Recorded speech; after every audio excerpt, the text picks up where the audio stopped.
A lot of this isn't going to make sense to you, and I'm sorry about that.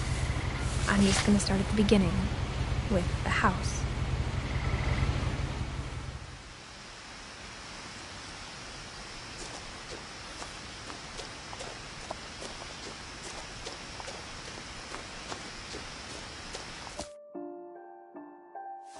I lived here until I was 11, but I wasn't allowed inside half the rooms.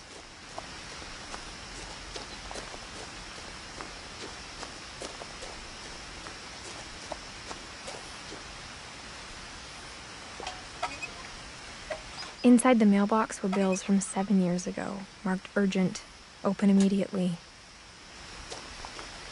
I hadn't been back since my brother Lewis's funeral.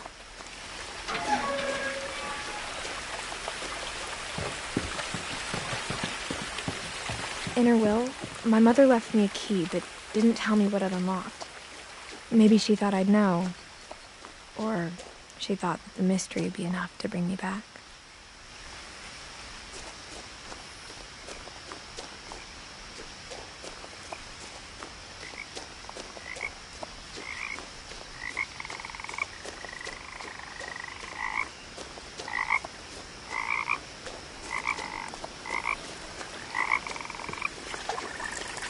The truth is, even after I inherited the house, I never thought I'd come back to it. But now I had questions about my family that only the house knew the answers to.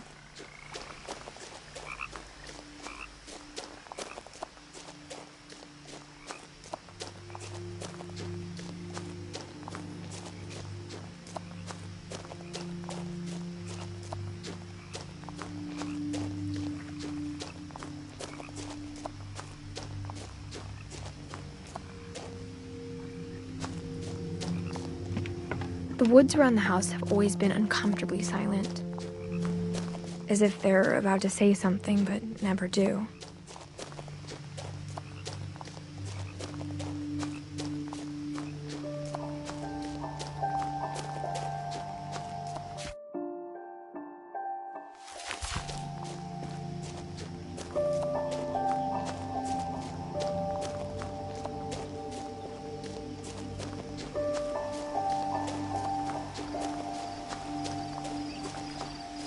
The house was exactly like I remembered it, the way I'd been dreaming about it. As a child, the house made me uncomfortable in a way I couldn't put into words. Now, as a 17-year-old, I knew exactly what those words were. I was afraid of the house.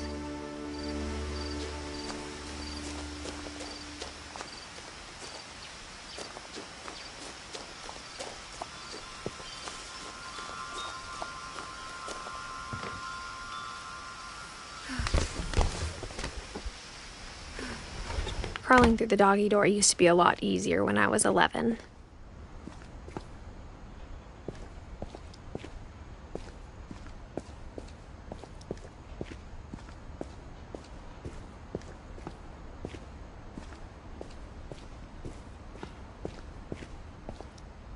The power had been turned off the night we left. For the first time in years,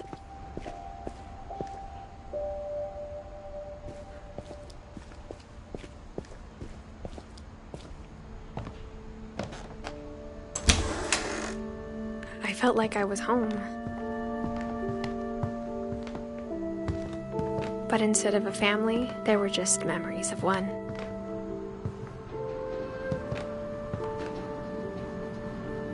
Like how only one restaurant would deliver to our house, so we had Chinese a lot.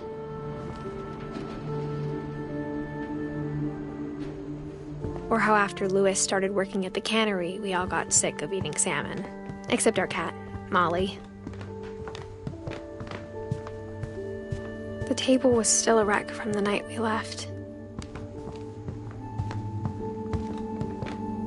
My mom was the only one of us. It was like a bomb had gone off, killing everyone but sparing the furniture.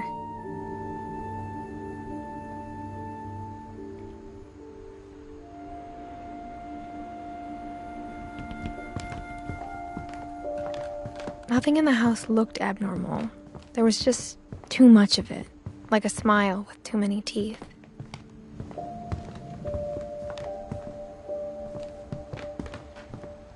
Mom always told me to stay out of the basement, so I wasn't too surprised when the key didn't fit.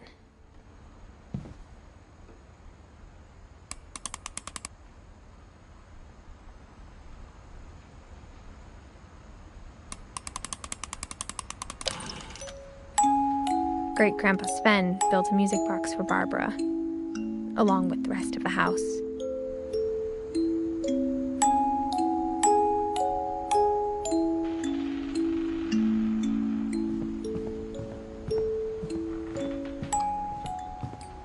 My mom wasn't much of an optimist, but she never stopped believing that my brother Milton was alive.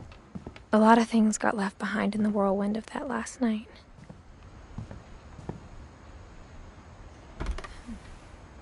Edie told me once that every Finch who ever lived is buried somewhere in the library.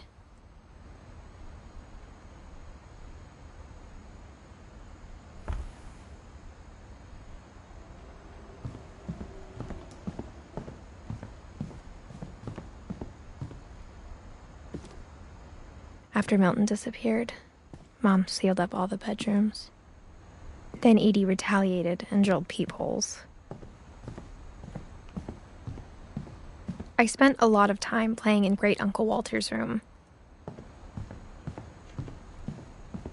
Louis told me there were secret passages, but I never believed him.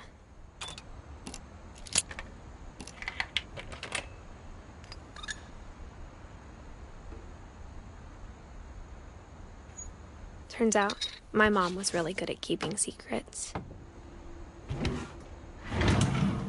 Now it was time to find out what my mom had been afraid of.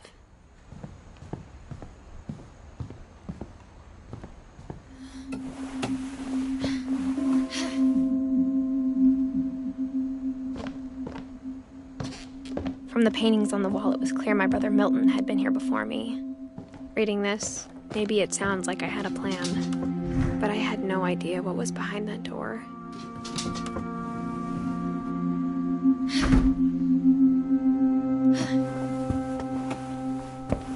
Just like I had no idea where all this was gonna lead. Molly's gerbil had a tiny bedroom with its own even tinier gerbil cage. I grew up looking at Molly's room through the peephole. Being inside for the first time, I felt like I'd stepped behind a painting.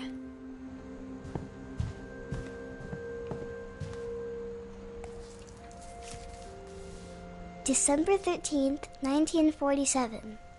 Dear Diary, I'll be gone soon, but I wanted to tell somebody about what's gonna happen.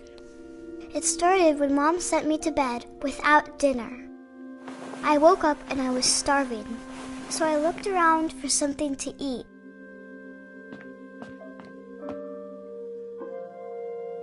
The gerbil food was dry, but I didn't mind it.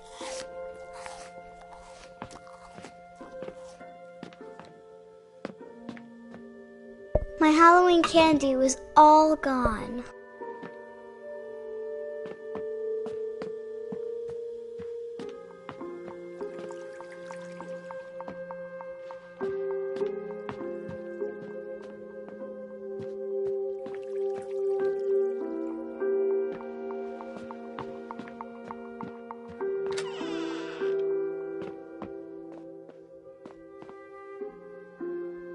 I ate a lot of things that night.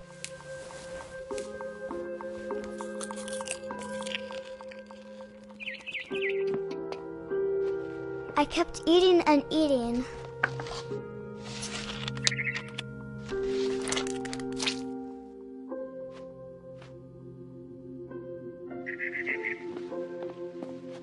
Then I heard chirping outside my window.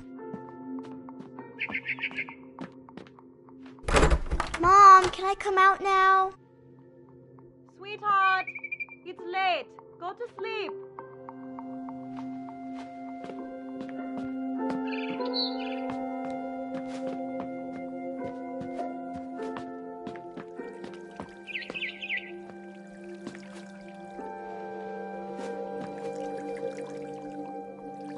I thought about eating Christopher, but I held back.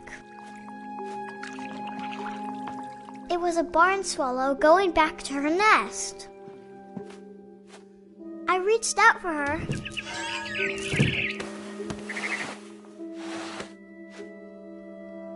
And suddenly, I was a cat.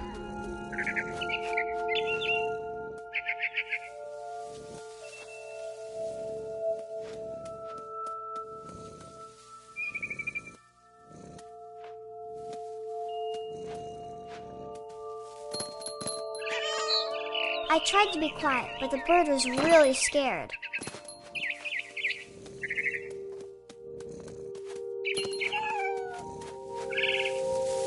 Mom and Dad didn't even look at me.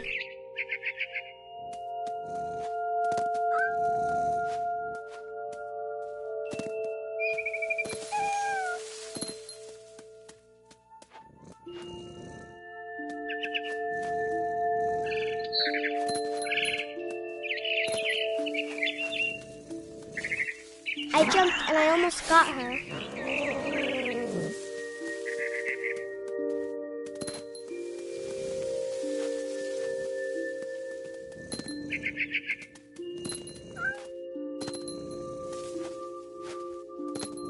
I could tell she was getting really tired.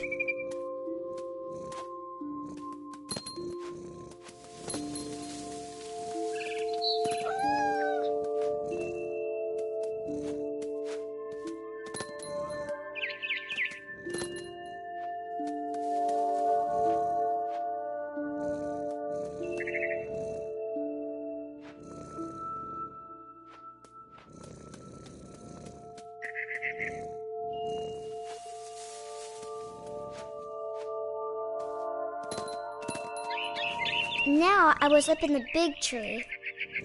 I promised Dad I wouldn't climb it anymore. All I cared about was eating that mama bird.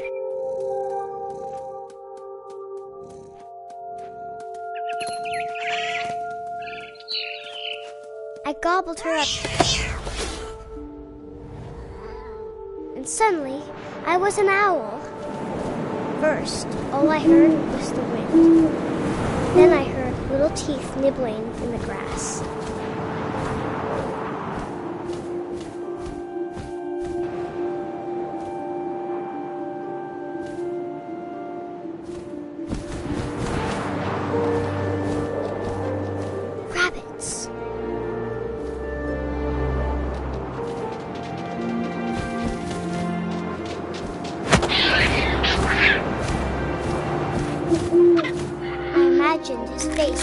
up and seen mine through my talons. I swallowed him up, and I didn't chew one bit. Then I flew off to find something bigger.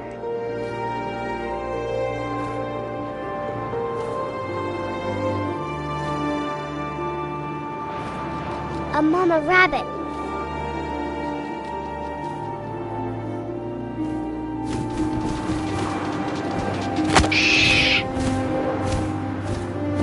She was almost too big to carry. I started choking, but I couldn't stop eating. And suddenly, I was a shark.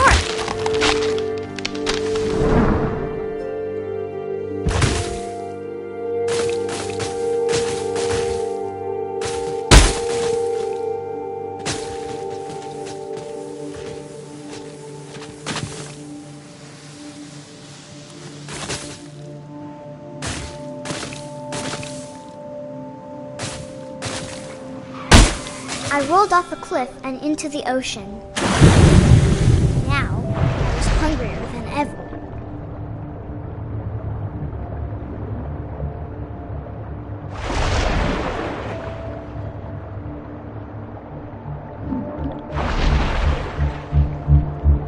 I wanted fat, juicy seals.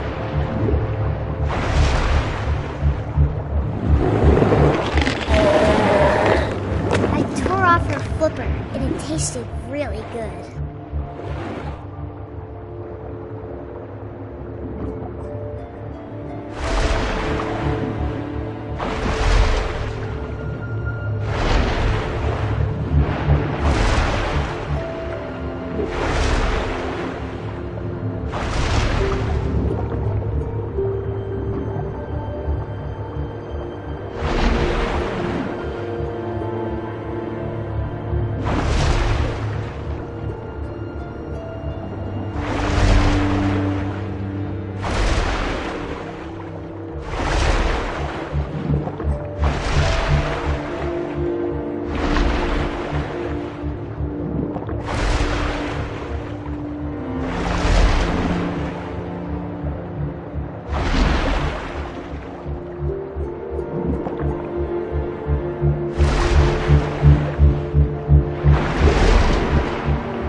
Grabbed on tight. But I was so hungry, I jumped out of the water. When I opened my eyes, everything had changed.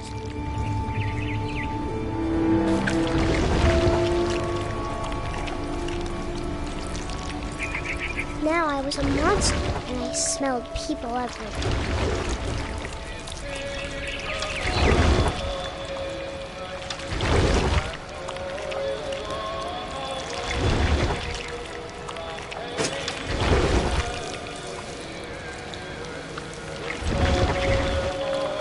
I was big, but I moved real quiet.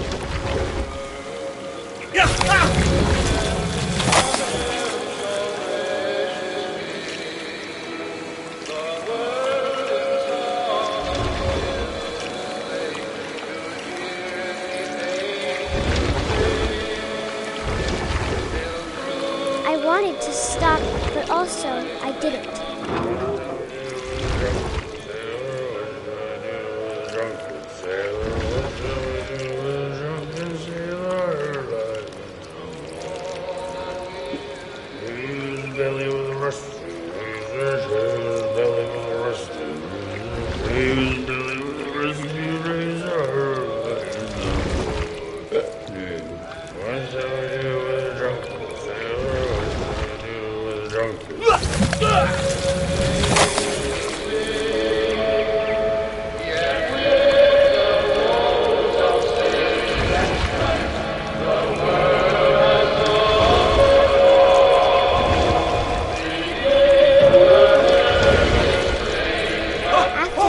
Passenger, I was still hungry, and to cross the water was so I swam towards it.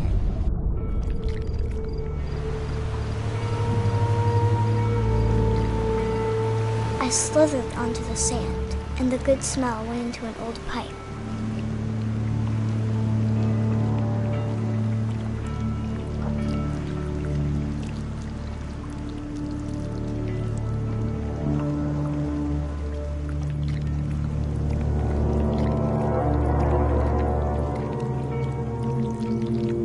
I got closer and closer.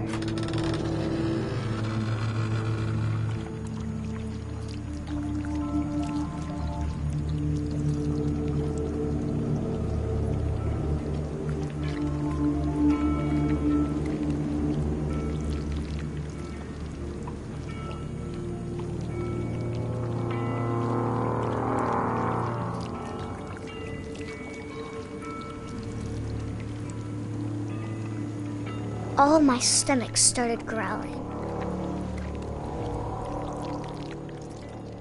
And suddenly, I was me again.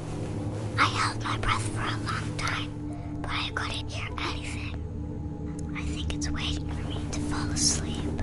But it's not going to wait much longer. It needs to feed, and we both know I will be delicious.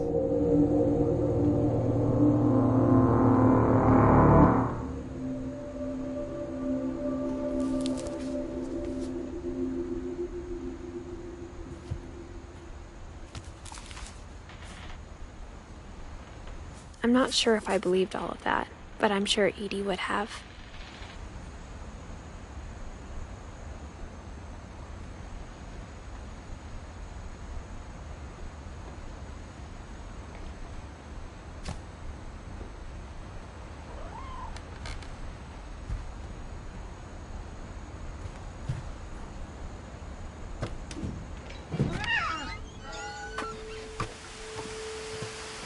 This will be obvious later, but my mom never told me any of these stories. Edie would have, but Mom didn't like bringing up the past. Though, when we adopted a stray kitten, she was the one who named it Molly. I spent a lot of time in Great-Grandma Edie's room. Her room was like a museum. For 500 years, the Finches have been famous throughout Norway for their fortune and misfortune. Odin Finch buries the latest victims of the family curse. His wife, on January 7th, 1937, he set sail with his family and his house. But 40-foot waves off the coast of Washington send the house and Odin to the bottom of the sea. Odin's daughter Edie, with husband Sven and baby Molly, step ashore on their new home, Orcas Island.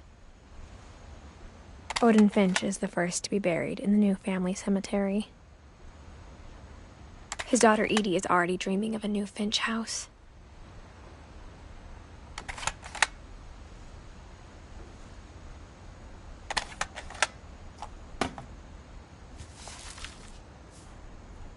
Whatever's wrong with this family, it goes back a long ways.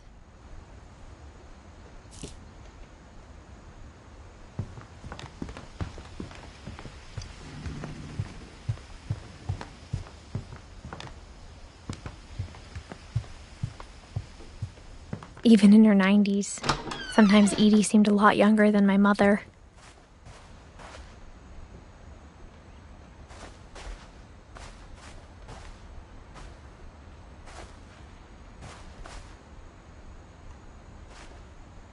The only trace Grandpa Sam's first wife, Kay, left on the house was the pink bathroom.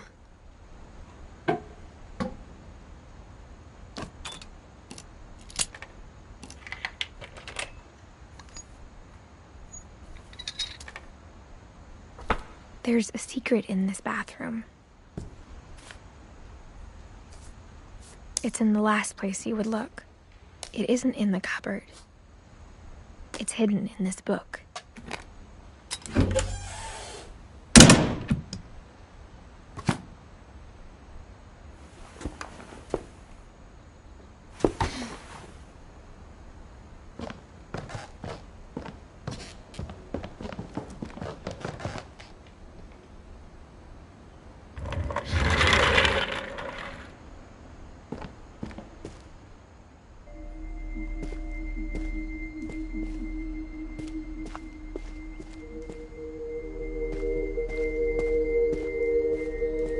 I knew Grandpa Sam had a twin, and that he never talked about him. I guess my grandpa didn't like history any more than my mom did.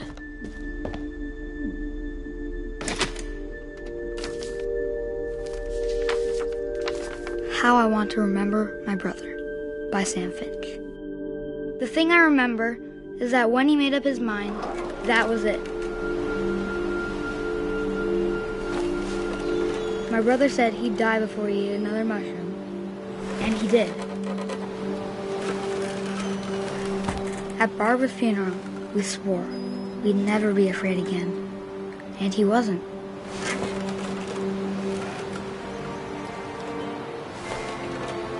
I think Calvin always wanted to fly. Sam! Calvin! Dinner's ready! Coming! But that day, he finally made up his mind to do it.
I told him going around was impossible.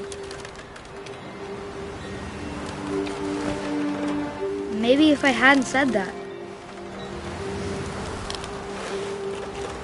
Calvin! I'm not gonna tell you again! Maybe if the wind hadn't picked up. Then maybe he'd still be here. But I doubt it. I think he'd already made up his mind. That's what I want to remember about my brother.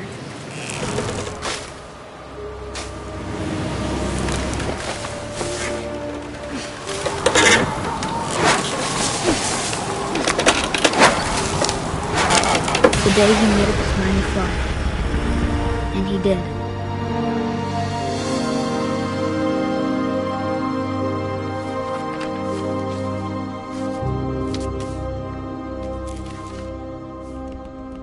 Calvin's story felt strangely familiar. When I was younger, I remember trying to do the exact same thing. After the funeral, Edie roped off Calvin's half of the room.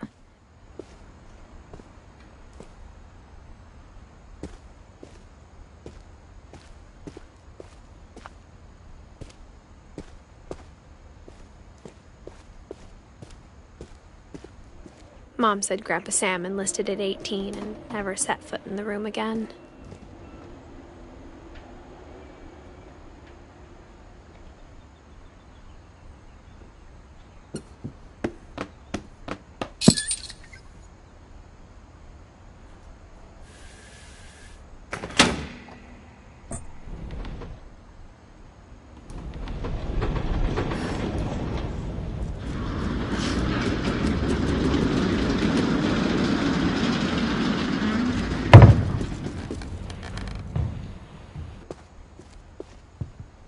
The passages were a pretty tight fit.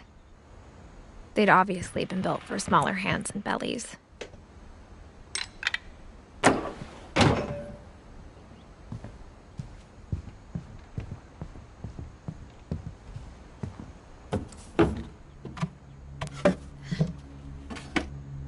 Growing up, I always thought of Barbara as a child star.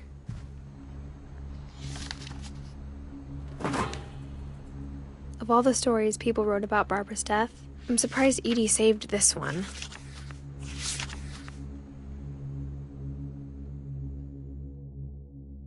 Old Jack here with another ghastly tale inspired by America's most unfortunate family.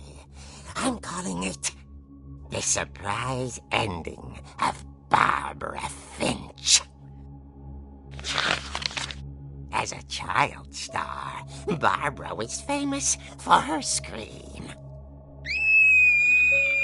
Now at 16, she was all washed up. A has-been. But in a lucky break, she'd been asked to perform her signature scream at a local convention for monster movie fans. It was just the boost her career needed. Unfortunately, her scream hadn't aged well. Getting better. I think you just need the right motivation. Her biggest fan and current boyfriend, Rick, was about to demonstrate when... Now that was a great scream. It was Barbara's father, Sven. He'd slipped into a table saw and had to be rushed to the emergency room. So Barbara got stuck babysitting her youngest brother, Walter. Her convention comeback was cancelled. Okay, I'm hearing frustration, but I'm not hearing terror. What if I tried... A gang of hoodlums in Halloween masks have been terrorizing Orcas Island tonight. Police are urging residents to... That came from the basement. You're right! Also, I loved your delivery on that. Why is your basement door locked? Because my dad likes making puzzles and secret passages. There's a key hidden in the music box. The secret is to keep winding and winding until finally the key pops out. Thanks, babe. I'll be back in a sec. 20 minutes later, Rick hadn't returned. So Barbara went to look for him, right on cue. She reached for the music box.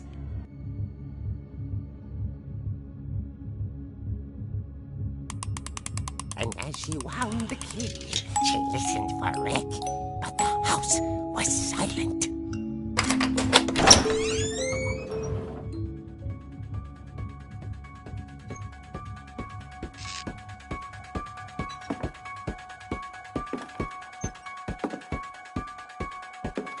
She found Rick's crutch and imagined the worst.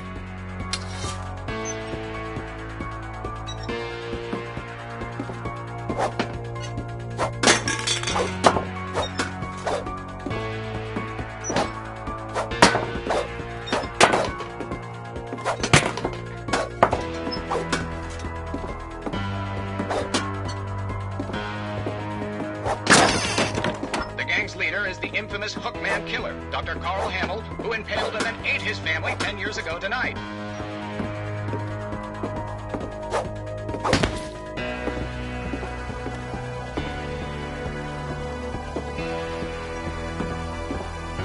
The old fridge rattled and grew still. Oh dear! Oh! Rick?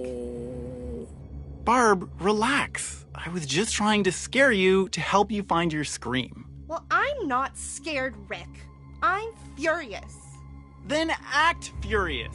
All I'm getting from you now is that you're hurt and confused and you're... She threw him out, but she kept a little something to remember him by. Barb, have you seen my other crutch? And she was still holding it when she fell asleep watching the late picture show. Hours later... Barbara! Walter, what's going on up there? Ah! Okay, I'm coming up, but if this is a trick, you're dead, Walter.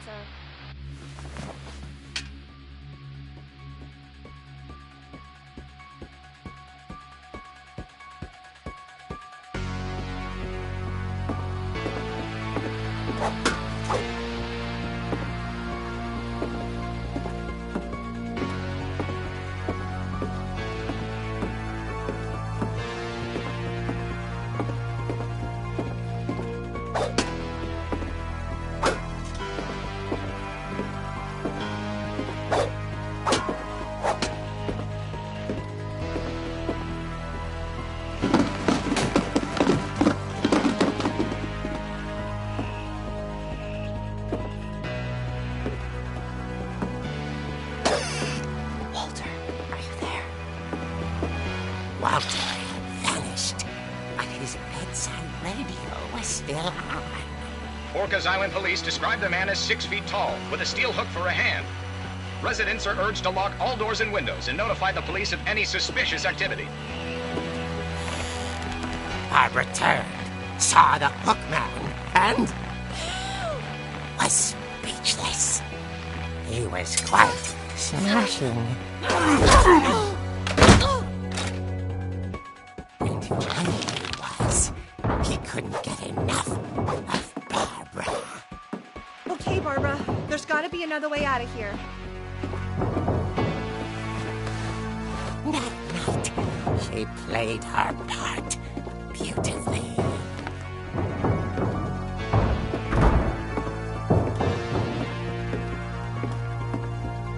She thought about abandoning Walter, but just couldn't do it.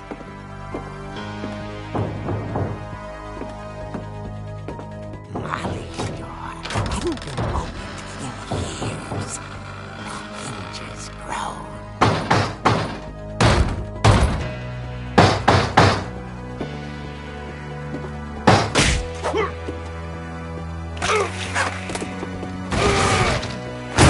He wasn't moving, but she sensed the story might not be over yet.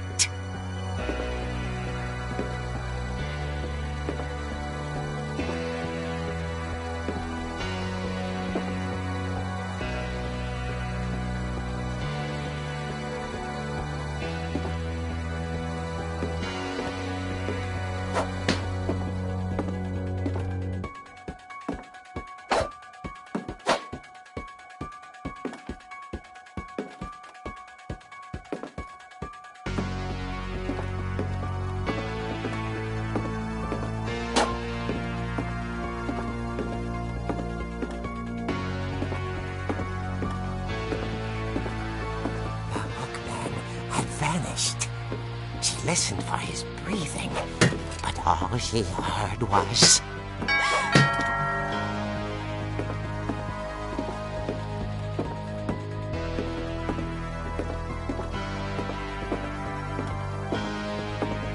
At the door, she heard whispering. It was coming from inside the house.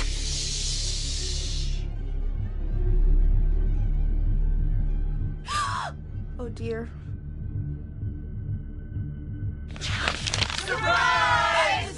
Bravo, Barbara! You were wonderful!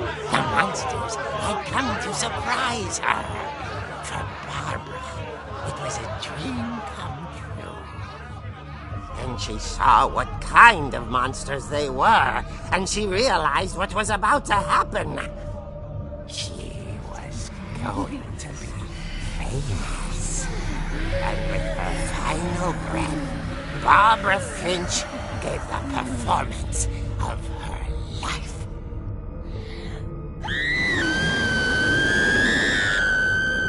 I wasn't there myself, but I hear Barbara was magnificent. Poor girl. She had a taste for stardom. But unfortunately, so did her fans. Of course, the police blamed it all on poor Rick, who disappeared the same night. And little Walter, hiding under his bed the whole time. He took it all pretty hard, but that's another story. As for Barbara, tucked inside the music box is all they ever found of her. Her ear. Now that's what I call a real eerie tale.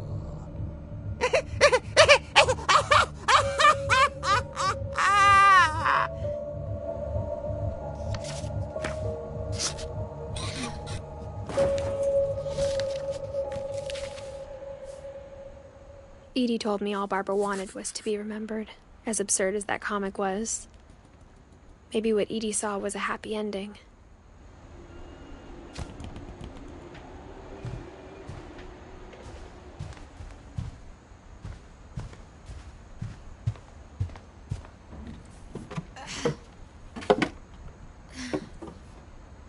I guess now I know why Mom didn't like me playing with the music box. Edie's father, Odin, built the original house. Whenever people ask me about my family, the first thing they always want to know about is Barbara.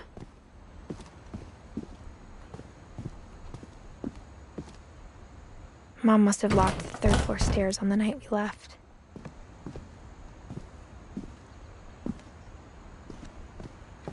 It's funny. All those times I played with the music box and never found the basement key.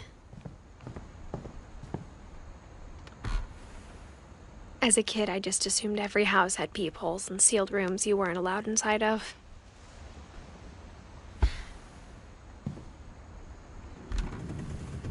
My Grandpa Sam spent 7 years sharing a room with his dead brother, Calvin.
Mom said the basement was off limits, unless I wanted another tetanus shot. I saw Edie sneak down to the basement once, carrying packages.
Even the fireplace had a story.